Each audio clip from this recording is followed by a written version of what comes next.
Yeah, my name is Srivatsa. So I work with Azure DevOps team.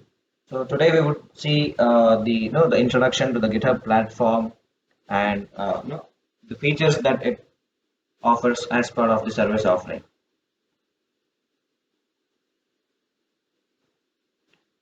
So in a technology-driven world where developers are at the heart of your company's innovation, so as a result they also become a more important stakeholders in the buying process. So from writing the code from the first line, so how do you give your developers the best tools so that they increase their productivity and unleash their capabilities with all the tools that is available out.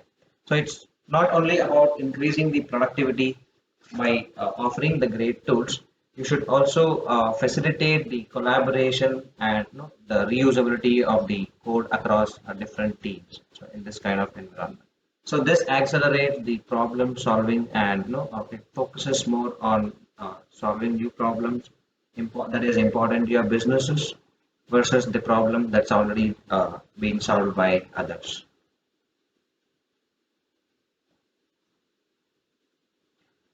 So GitHub is home to the most important and popular open source projects that is out on the planet. So from starting from the Linux kernel to your Kubernetes and all the latest popular languages and frameworks that are available out in the market, such as Go, Angular, React, and .NET Core. So most of these projects are open source and that is they're already on the GitHub. So using GitHub, you can also build a network of projects by having contributions from different platforms, different vendors, and so forth. Wherein you can have a network of projects by having a project dependencies where a project would provide a way to plot some data that is used by another library in to build reports, and that is stored as a different project out there on the GitHub. So with almost all these IT solutions nowadays that we have, so you have taking a dependency on all these open source projects because some of the one or other components would be utilized by their projects that is already open sourced out. So this makes the GitHub the best place for us to actually go and have this collaboration done and get started with all the open source community.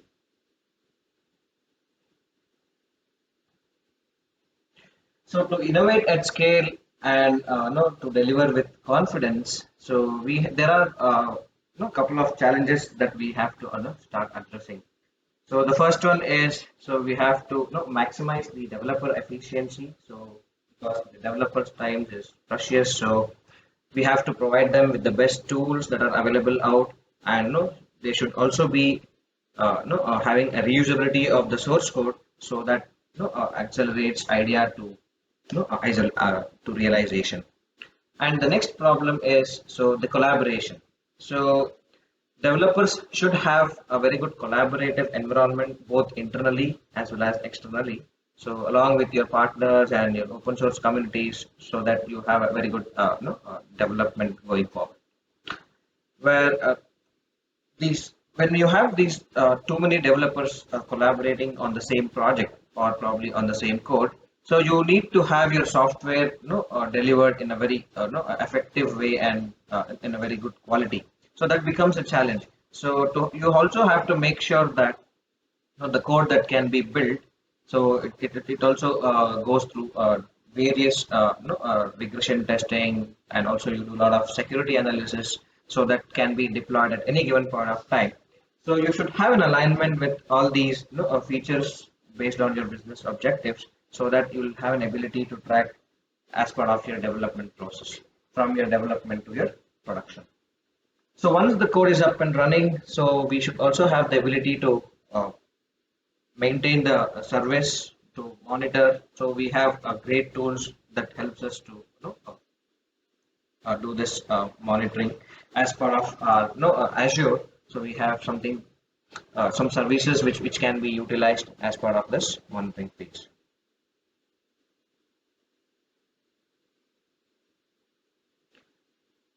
So let's look at how we can maximize the developer efficiency with the most popular and productive tools that are there out. So we have the tools called Atom, and we also have the tool called Visual Studio.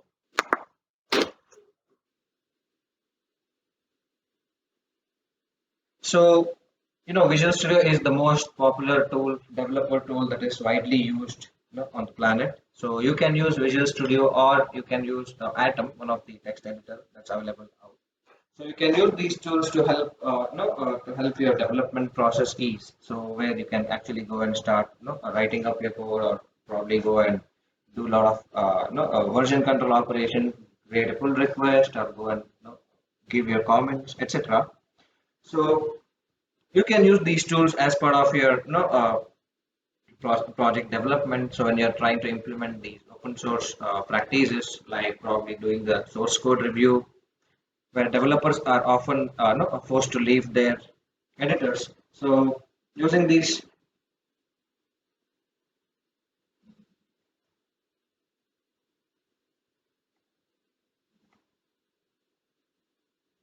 sorry, something went wrong with the presentation. Okay,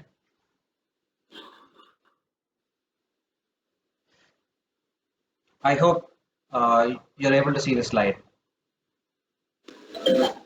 Yeah.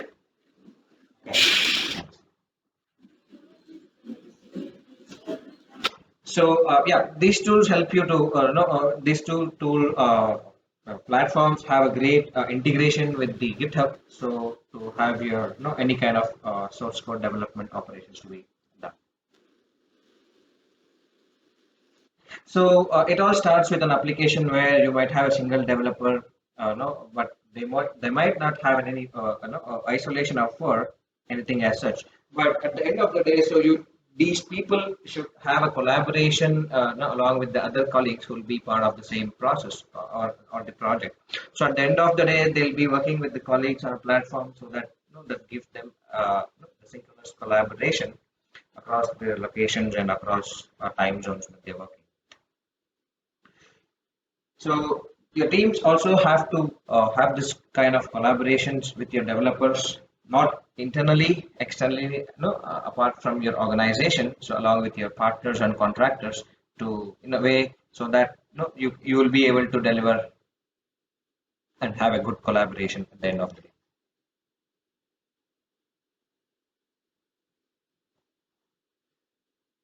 So let us see how we can increase the software quality by making sure that whatever code that is being pushed can be delivered to the production without having any flaws or any compliance or any security issues.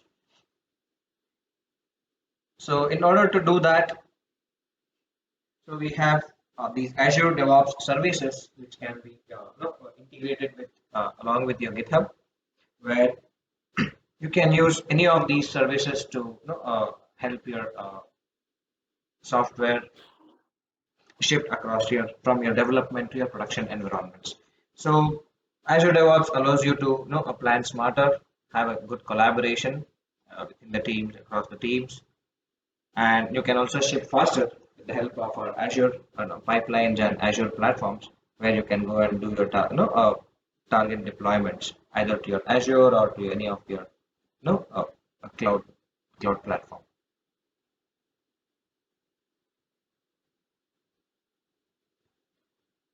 So Azure Pipelines is now integrated with GitHub. So if you are using GitHub to store your source code, but if you would like to leverage the the services what Azure DevOps offers, so you can actually go and utilize this Azure Pipelines, where you can still keep your source code on GitHub and start utilizing for your build and deployments.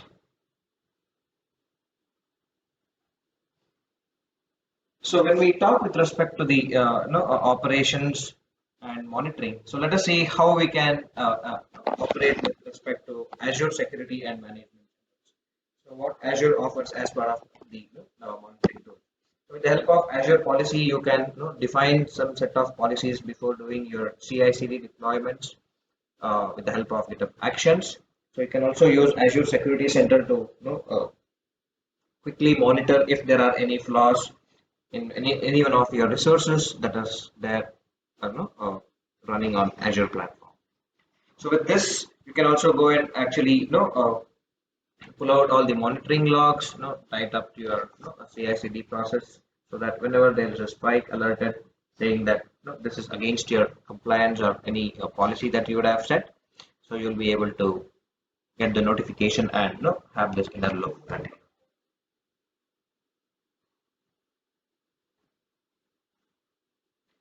So Azure has a full set of services to meet all our the security and management needs. So to start with governance, where you can proactively add these policies and apply.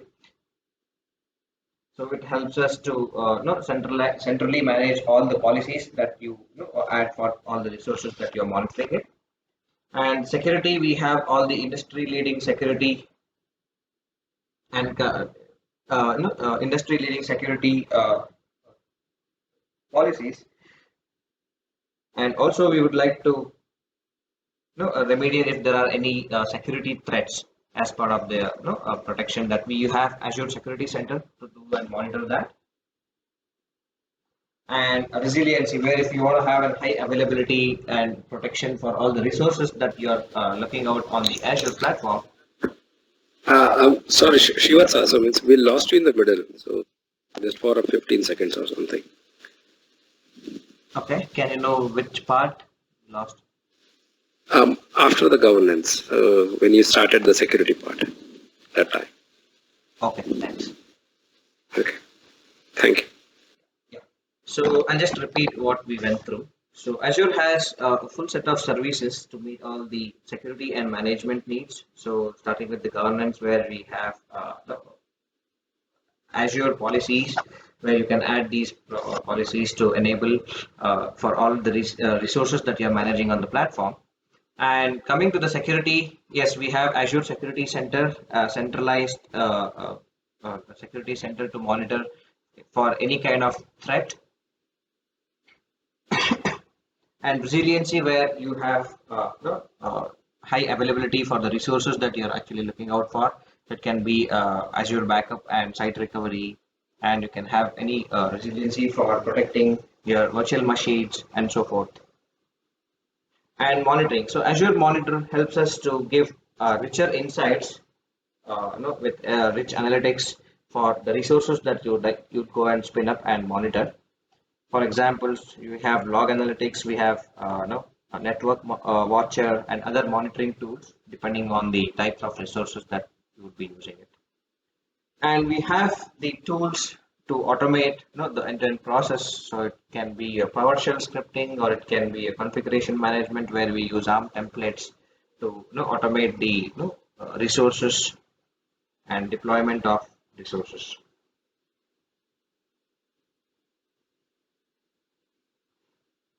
So we have just saw all the overall solutions, how we can address these four areas: the development area, where we have the collaboration area, the delivery part, and the operation part. So we have now the solution where we have the tools like Atom and Visual Studio to go and help the developer efficiency. We have GitHub to have a very good collaboration with all the open source development practices by adopting. And we do have Azure DevOps to accelerate the delivery of the software product with the help of Azure boards, pipelines, and lab services. And also to operate and manage the security services, we have Azure Security and Management Center. So to make sure that all our resources are complied with the policies defined. So with the developer and developer tools, so you get most of the features available as part of the GitHub and Microsoft Azure.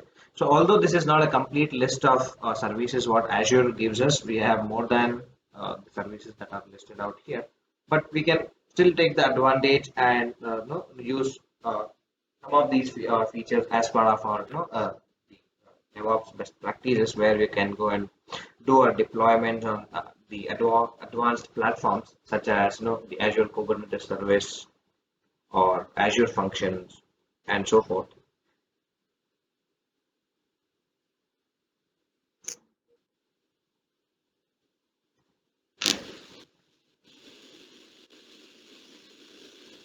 So when we have all these best-in-class tools integrated as part of the solution, so we still have some of the other areas where we might be depending on the open source or the third-party communities. So things like where if you want to use Eclipse or IntelliJ as part of the development, yes, it's still supported, and we can also have collaboration along with the GitHub. And as part of the delivery phase, if you're still using any of the build or deployment tools like Jenkins or Maven as part of your build, yeah, that can also be integrated as part of the pipeline. And as part of the the operation and analytics part, we still have the support for integration of your uh, Chef and Ansible as part of your resource management.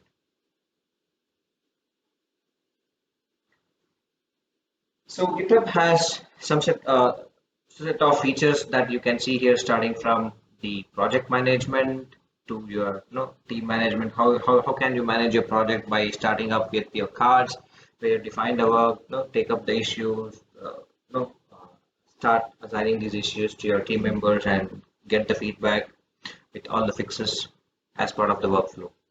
And also you can have teams managed as part of your contributions when you're actually working with GitHub, followed by the code review, where you can have all these best practices even before your source code is uh, pushed into the not the master branch or the production branch. So you can have this automated workflow, set it up the moment you have a code checked in. You will have someone who would review the source code, and a build would be triggered against the pull request that was created, and then you have this workflow. Your changes would get merged back to your master branch, and then you have this automated workflow with all the CI/CD best practices. For CI/CD, yes, we do have a very good integration with Azure pipelines, and we also have uh, something called GitHub Actions if you want to go and automate your workflows by writing YAML scripts. So you can still leverage using the community workflows that is already there out, or you can still build your own custom workflows or actions as part of this CI/CD process. So to talk with respect to the project management, yeah, it all begins with assigning the tasks, where you start assigning the issues. You can give the comments for every task that is being assigned, and for all the pull requests that is being created and requested for all the reviews. You can still go ahead and start contributing to this part of tracking. We also can have this assignees and mentions as part of the a teamwork, where you can assign up to 10 teammates for a single issue or a pull request that you're actually working with. So you can also mention other people so that they would get the heads up as to what this pull request is doing all about. So either you might be doing a bug fix, or you're doing a preview feature release, anything as such. So you can also use something called labels, where if you're tagging your issues based on some actions, for example, where you label some issues that are related to certain set of areas as part of the practices that you're working with. So you can label up these issues and accordingly reference this as part of your entire project management. And you can also add a milestone as and when you complete any of your a piece of the work that you're doing. So it might be a goal that you achieve in the probably in the next 2 weeks, or probably in the quarterly, where you would have listed out all the wish lists that you would accomplish. So you can create your milestones and see the progress of it.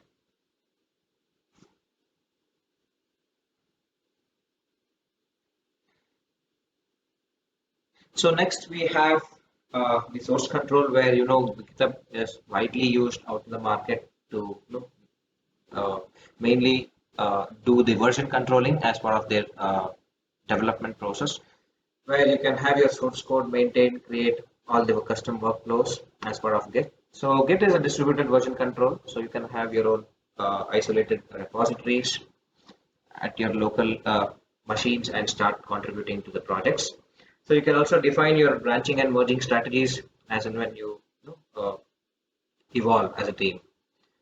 So you can maintain different versions, maintain multiple releases as part of the code that you're actually working with. And also, as part of the source code versioning, you can also document alongside the code. So whatever versions that you'll be releasing or tagging, so you can also have your internal technical documentations done and posted with the help of GitHub pages. So you can also use GitHub pages in order to use this kind of documents and render it as part of your no, internal process.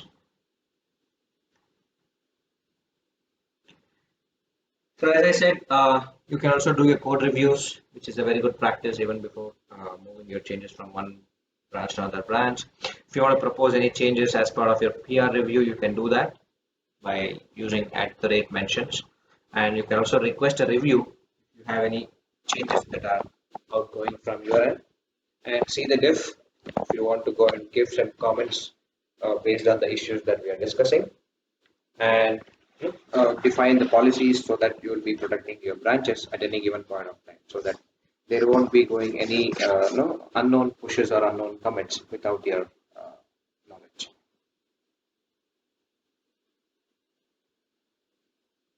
So next comes how can we secure the software when we are actually working with this kind of environment. So securing the code is again a very good a practice as part of the the process that we do it here. So the first thing is, so we have to automatically update for if there are any vulnerabilities that we have, so that if there are any project dependencies that are exposed to a vulnerable threat, so you can go and actually have these fixes done by setting up the security alerts as part of the open pull request. And these vulnerable threats will be alerted right in your source code, so that the continuous scan would be done at the back end with all the security advisories and the policies that we would be defining, so that if there are any vulnerabilities that are found in the source code, that will be that will be brought to the attention for everybody who are part of that particular contributions.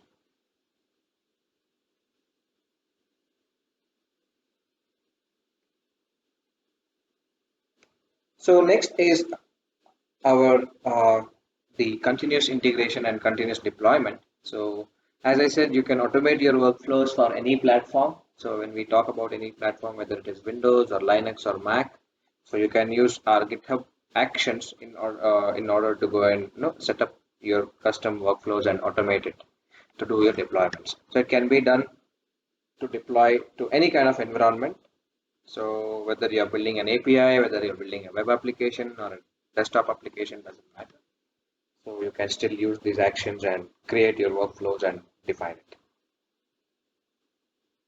So basically these actions, GitHub actions are nothing but it triggers with the help of some events. So as I said, it can run on any platform, Linux, Windows and Mac.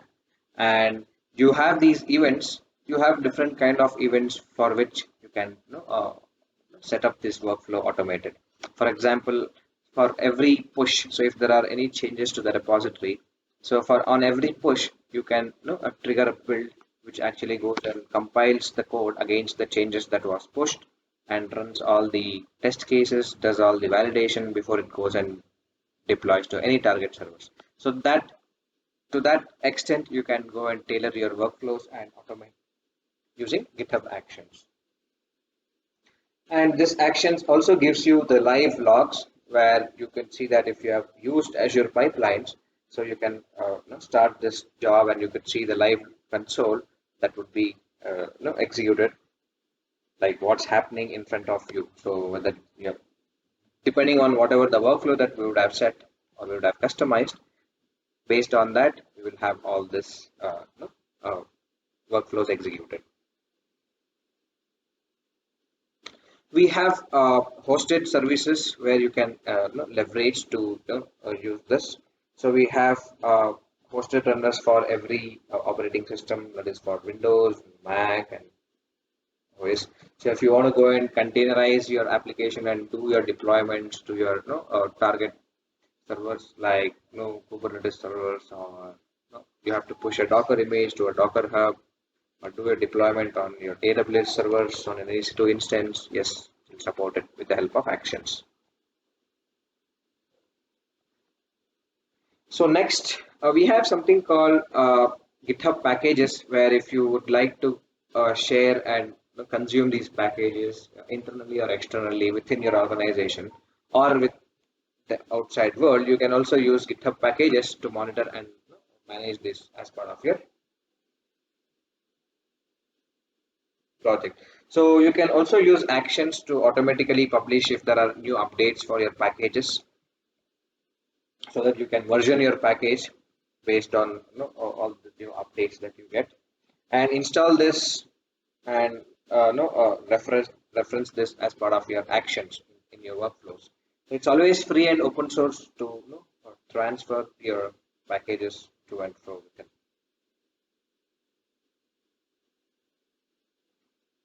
So we also have more number of ways to work with GitHub,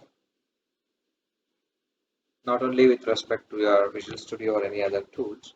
So almost in every IDE, the GitHub is now supported. You can use GitHub Desktop if you want to go and start contributing and monitor your code workflow.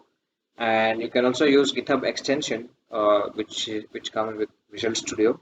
So you just have to go and install this or enable this extension so that you can directly connect right from your Visual Studio and get your end-to-end process set up. And also you have a GitHub Learning Lab, where if you would like to go and start uh, learning about all the GitHub features that we discussed so far, wherein how do I go and do the project management, how does it look like, how do I go and create a card, how do I go and track an issue or a pull request, and so forth.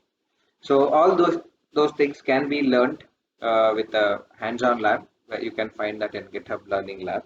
So at the end of our session, we will see what are those resources and where it can be found. And also you can track all these activities as part of your GitHub right within your mobile application.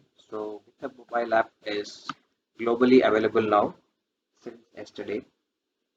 So it is available both on Android and iOS platforms as well. So if you would like to go and also start working from your mobile platform, you can still go and connect. So apart from that, we also have other tools where you can actually use it as part of your daily development process. Atom. So Atom is a text editor. So as we saw in the previous discussions, so that is also one of the text editor for you to go and work along with your development. And Atom is actually built upon using a framework by name Electron. So Electron, it's a framework which helps you to write a cross-platform desktop applications using this HTML, CSS, JavaScript. So it is based on Node.js. This Electron is a framework. And Hubot, it's actually a chatbot. It's a built chatbot that you can no, it's a framework which can be used as part of our workflows. So that's a framework where you can use that as part of the chat services in your projects. And Git LFS is it's Git large file system. It's a command line extension. So if you have to go and manage, or if you have any large files that you would like to go and manage with Git, then you can use Git large file system to go and monitor and manage this large file as part of your version. So let us see it in action. So let us go and see what are all the things that we can do as part of GitHub and where all these features can be visible. So if you're not aware about the product.